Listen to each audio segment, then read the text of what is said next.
of like people that were around, it was just a lot for me, so I had to leave and go home.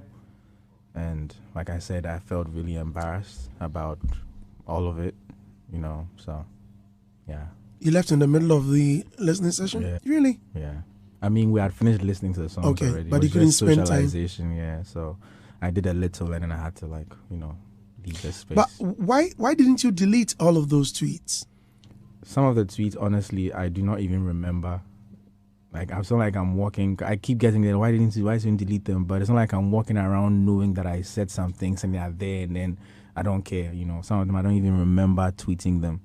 And I look at some of it, I'm like, I said this, and like I said, it's terrible. There's no excuse for it, So yeah. But looking at somebody like Kidi, super nice guy. Yeah. Ochami Kwame was talking to me. He said, correct. You know how Kwame says things. It's like, but Kidi says, Kidi, correct guy.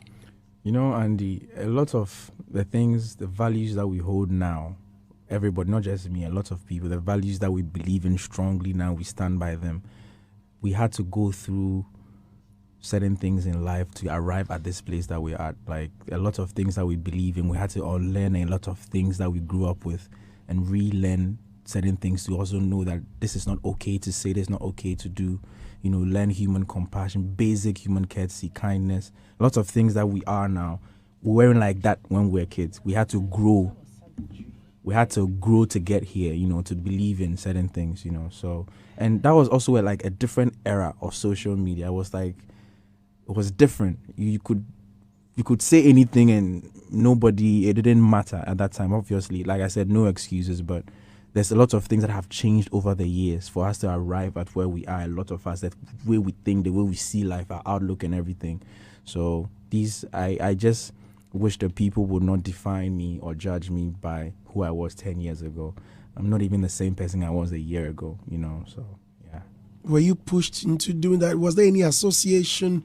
Was there any alliance with friends that were doing that? Or it was just you being silly?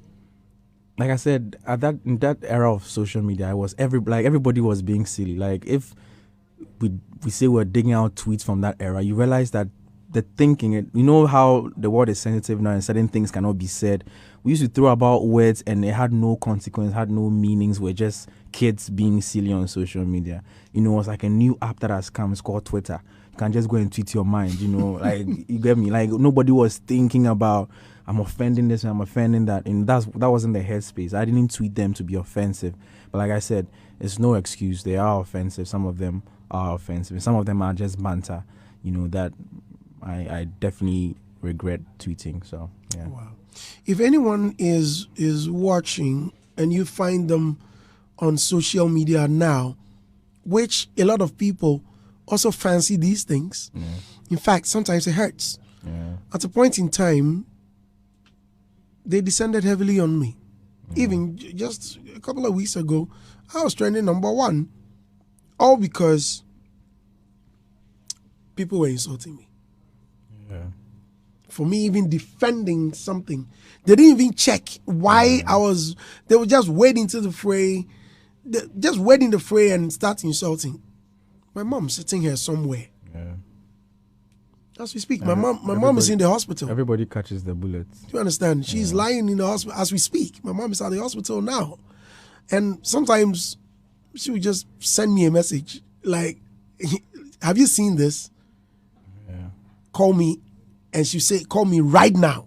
And when she says right now, it means now. Otherwise, she will call you. Yeah. And when she calls you, whether you're on air, whether you're out of space, she's telling you her peace of mind. Yeah. And sometimes you feel, it's part of it. No, it's not part of it. At your age, it can be part of it. Don't allow people to say this about you and that. Yeah. It hurts.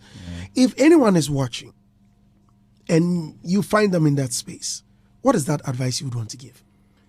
To be honest, Andrew, even me, I want advice because it hasn't been easy.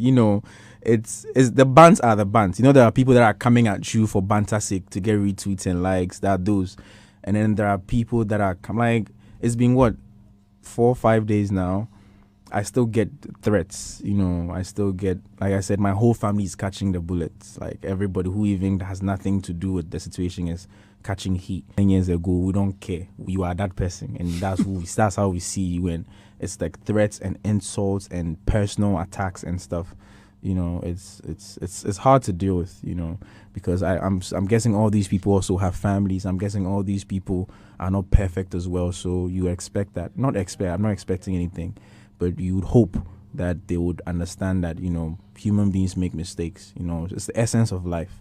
We live, we make the mistakes, we learn through them, and through learning we become better people, you know. So has it affected your business?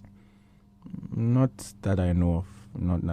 I mean, I would have wanted all that attention to go to my EP, you know. That's what I would have wanted. But, you know, at a point when it was happening, I had this weird state of mind. I was like, wow, all these people are coming at me. And where were all these people when I released the EP? Like, I was thinking about that. But I know that's just like, by the way, the issue at hand is the issue at hand. And like I said, I'm regretful. I'm deeply embarrassed about the tweets. And I really wish I didn't have. Has it affected the streaming? Not really. I mean, these things will only be known with time, you know. But now, I mean, work still goes on. I couldn't even afford to take a step back to reboot and recalibrate, like, because there's work to be done, you know. So no matter what you're going through, you have to be up in the morning, ready to go. I had to cancel a couple of interviews last week because I just wasn't up for it. I just couldn't bring myself to be out of the house, you know. But I'm glad that I'm here this morning. I know you're very close to your mom. Yeah. What's she saying? On the background conversation. Background conversation. As she know, but anybody that knows me and knows my mom knows that the fact that it's hurting me will definitely hurt her more as well. So yeah, it's just, you know, it's good to have people who support you in these times. My best friend, she's been my rock, you know, in these trying times for me. You don't know her. Your best friend? Yeah, don't worry about it. She's been your bedrock. Yeah. Wow. No, don't worry about it. Rock in bed. No. Bedrock. I can be your bedrock. It's important to have people who will just be there, you know, who won't, as much as they are also embarrassed by what you've done, but ultimately they are being there for you and just, you know. But what about the people you mentioned in those tweets that you are very cool with now? Have you heard from any of them? Have you seen them? Not really. So, I mean, some of them, I'm guessing and hoping that they know that this was a young, foolish. I wasn't even Kidi. I was Nana Dramina who just had a phone and was misbehaving. So I'm hoping that they can see through all of that and know that I'm not the person I was that time. If anybody who knows me now, that's why it comes as a shock. Because if you know me now, you're like, there's no way this person tweeted all of these things. You know, like I said, it's growth. Some of the things the change in life, there are only some changes you can go through living and growing, you know. So, yeah. Okay. Yeah. It looks like you're getting emotional. I feel it. It is those things. One of those things that it happens to you and you just want the ground to open and swallow you up. You know? Yeah, but we'll come out of it. It will take time, but everything will be fine. I feel like you're a very strong guy. Yeah, I mean, I know too well that I'm destined for great things. So I know that this is just one of those things that life will throw at you to make you stronger, you know. So, yeah. Okay. Let me just slow it down by. Now I don't even know which of them to read on. Commander Chris says Sarkodie impart the funny, and it's true too. Sarkodie can never. Oh. Which one be that? Actually, that's also one thing I wanted to correct, but I guess they won't care anyway because agenda over facts. But most of the tweets, especially the Sarkodie it's part of the tweets. Then I haven't seen that. No, some of them I didn't say them. You know the old Twitter formats when somebody tweets and you quote their tweet, your tweet is part of their tweet. So even though you didn't say it, now from when you look at it, it looks like I said it. But most of the tweets I didn't actually say them. I just came to comment and like I was sad about the comment that was made. So the Sarkodie one.